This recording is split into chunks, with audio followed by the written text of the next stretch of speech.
নমস্কাৰ কোৱা নমস্কাৰ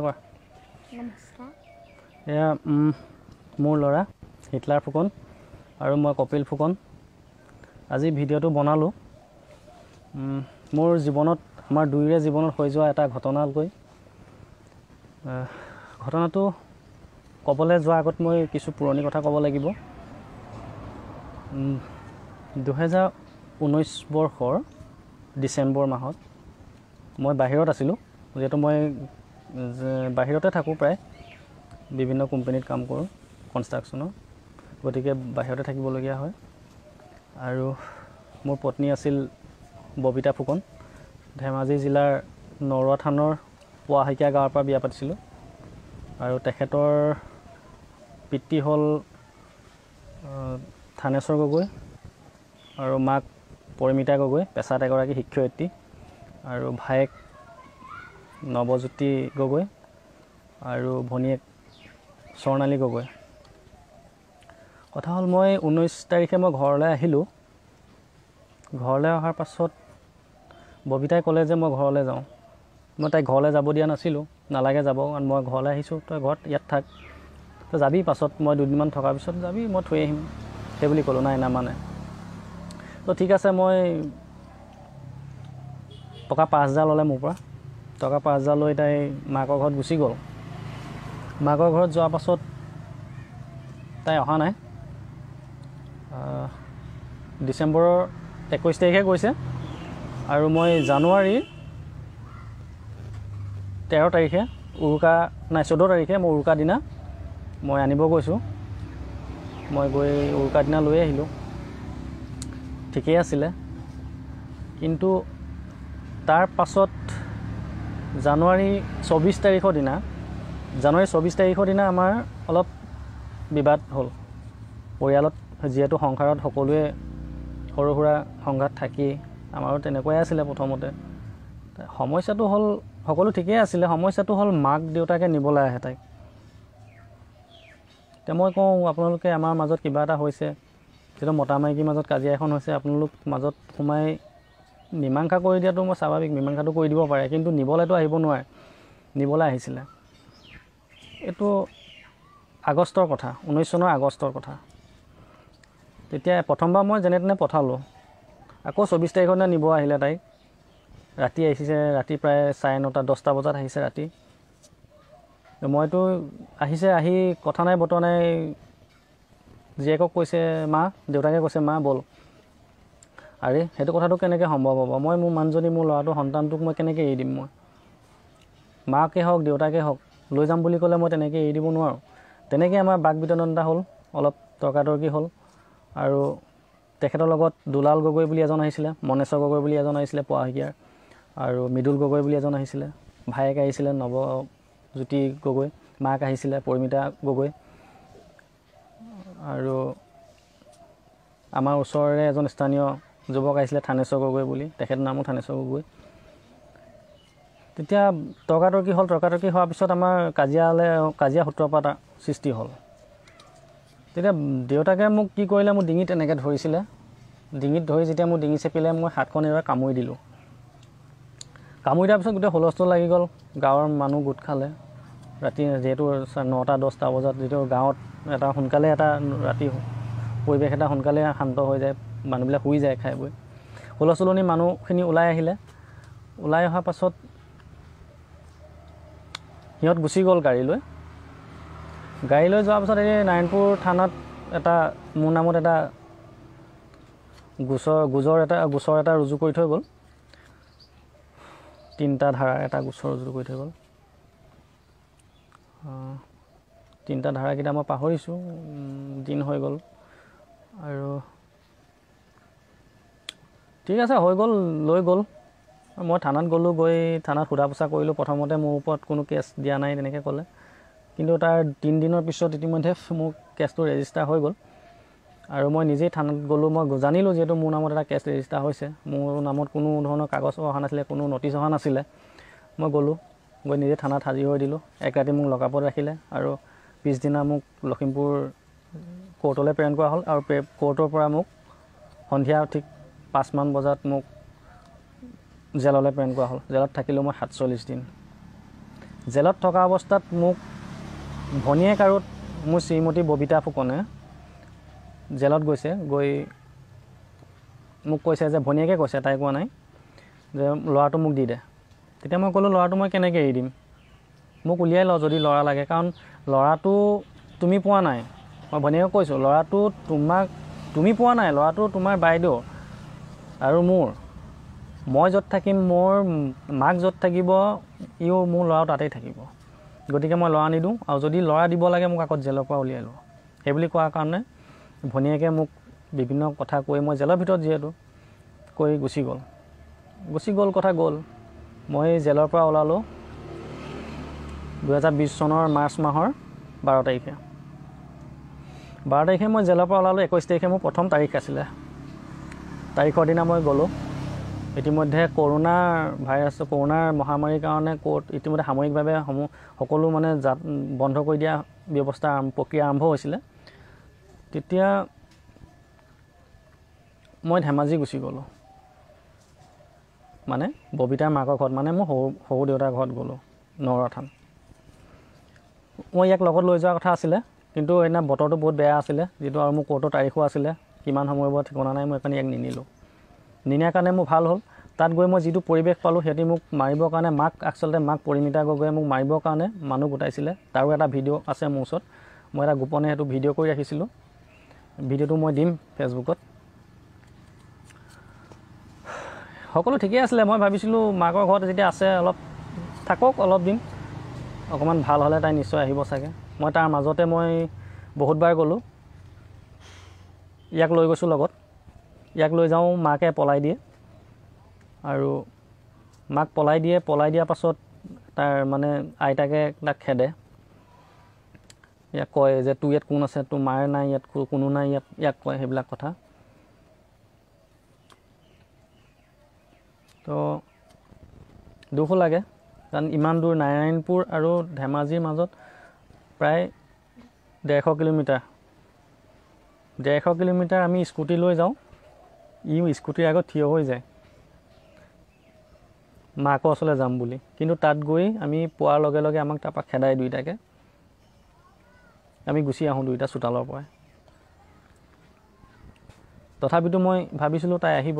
তাই ক'লে মোক যে তই যদি বেলেগকৈ ঘৰ বনাৱ, তই বুলিয়ে কৈ মোক তেতিয়া, তই যদি বেলেগকৈ ঘৰ বনাৱ তেতিয়া মই যাম বুলি ক'লে। মই আহিলোঁ। ঘৰত আহি ঘৰ এটা, যিহেতু মাটি সম্পত্তিৰ ভাগৰ কথাটো ককাই ভাইৰ লগত কি ক'ম, অলপ হ'লেও বিবাদৰ সৃষ্টি হয়। মোৰ ঠিক তেনেকুৱাই হ'ল। তথাপিতো মই এটা ঘৰ বনালোঁ বেলেগকৈ। ঘৰ বনাই যিখিনি দৈনন্দিন জীৱনৰ যিখিনি প্ৰয়োজনীয় সামগ্ৰী, মই সেইখিনিও ক্ৰয় কৰিলোঁ। ইতিমধ্যে তাই মোৰ বেংক বেলেঞ্চটো শূন্য কৰি থৈ গৈছিলে, কাৰণ 2 বিঘা মাটি বন্ধক দি থৈ গৈছে, আৰু বিভিন্ন মানুহৰ পৰা বহুত টকা লৈ থৈছে, 30,000 50,000 এনেকৈ। মোটামুটি 8 লাখ টকা মোৰ ডিঙিত ধাৰ জাপি দিয়া আছিলে। আচলতে আমাৰ কাজিয়া সূত্ৰপাত সেইখিনিয়ে, যিহেতু মই হিচাপ বিচাৰিছিলোঁ, হিচাপখিনি দিব নোৱাৰিলে।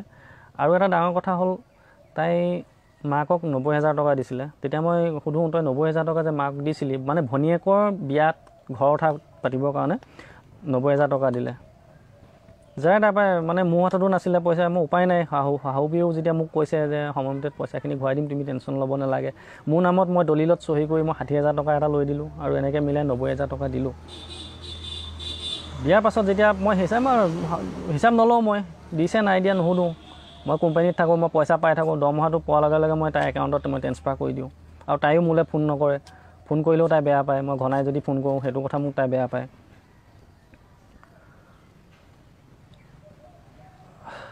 লাহে লাহে আমাৰ কাজিয়াটো মানে বেছি হৈ আহিব ধৰিলে, যে মই পইচাখিনি দিলে নাই, মোক হিচাপটো দে। কাৰণ সেইখিনি মানুহে পইচা বিচাৰি মই আহি থকা দেখোঁ।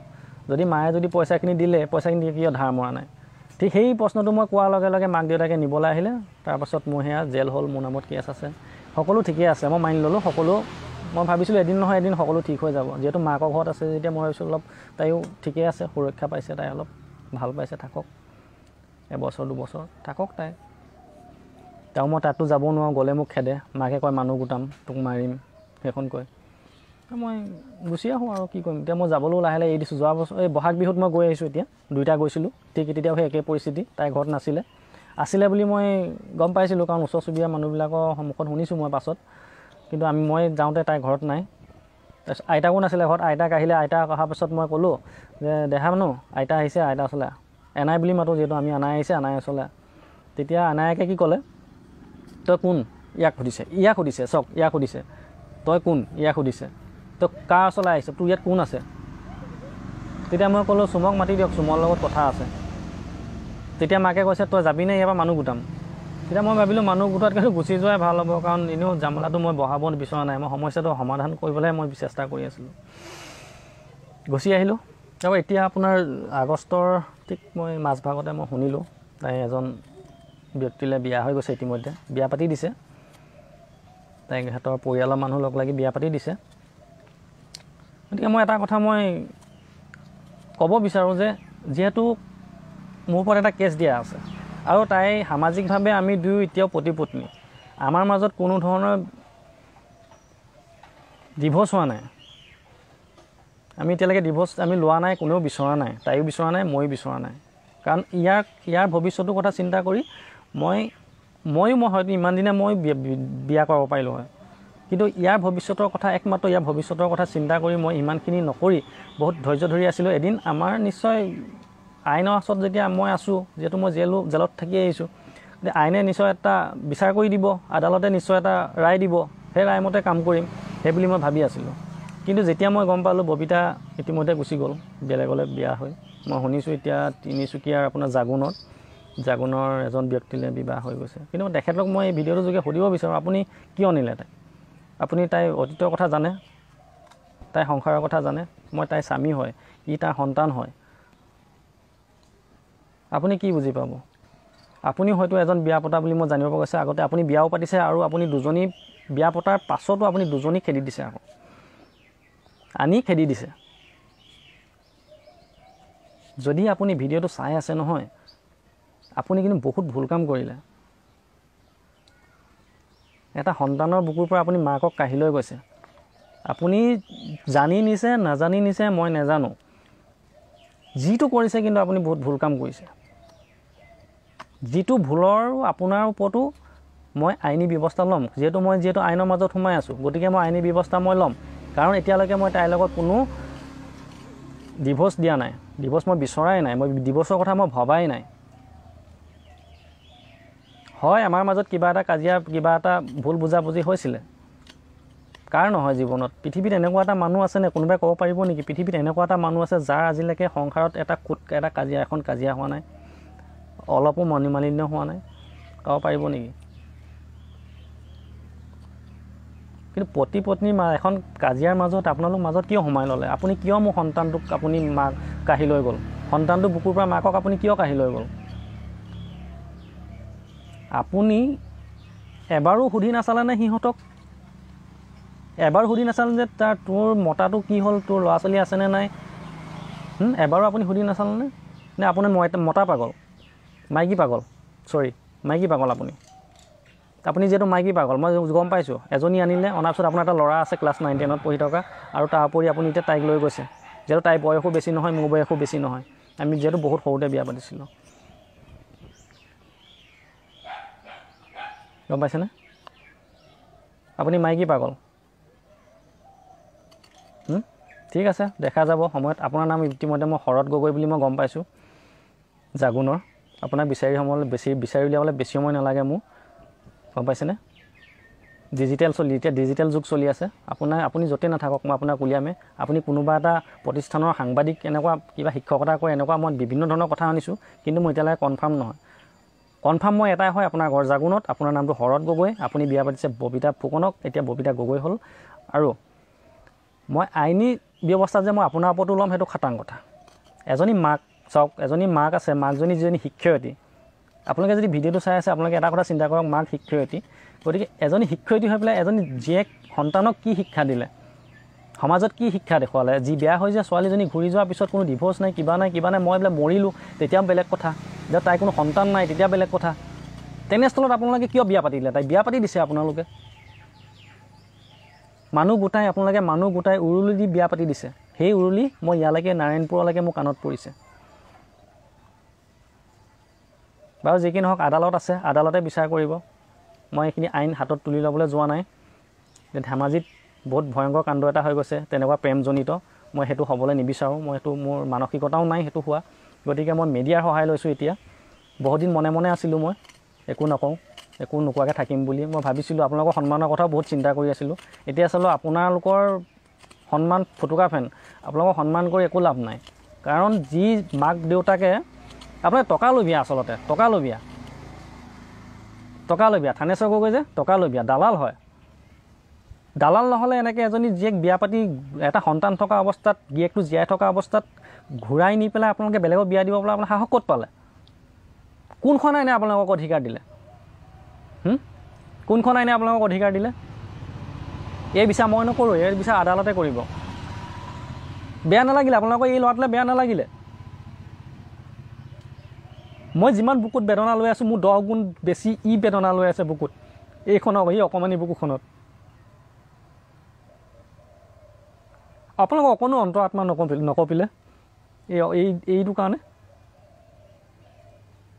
ই আজি 1.5 বছৰ 2 বছৰ দিন আজি মা বুলি মাতিবলৈ পোৱা নাই মাকৰ চেহেৰা দেখা নাই ইয়াৰ পৰা ধেমাজিলৈ যাওঁ আমি দুটা স্কুটি চলাই ই স্কুটি আগত থিয় হৈ যায় মা ওচৰলৈ যাম বুলি এটা চকুটিপ নেমাৰেহি আৰু তাত গৈ আপোনালোকে খেদি পঠাই দুটাই খেদি পঠাই ঠিকে আছে অলপ দিন ৰাখক যি আকৌ তাতে অলপ বুজাই মেলি পঠিয়াব লাগিছিলে বুজাই মেলি মোক মাতি আপোনালোকে ক'ব লাগিছিলে যে তোমাক আৰু নিদিওঁ তুমি আমাৰ কথা চিন্তা নকৰিবা কিন্তু আপোনালোকে কি কৰিলে মোক মানুহ গোটাই মোক পিটিবলৈ ঠিক আছে এতিয়া কোৰ্টত প্ৰমাণ কৰি দেখুৱাওক মই কিমান দোষী প্ৰকৃততে মই দোষী ন মোৰ ওপৰত কেছ দিছিলে কাৰণ মই দোষী কাৰণ মই কিমান দোষী এতিয়া কোৰ্টত প্ৰমাণ কৰি দেখুৱাওক আদালতত প্ৰমাণ কৰি দেখুৱাওক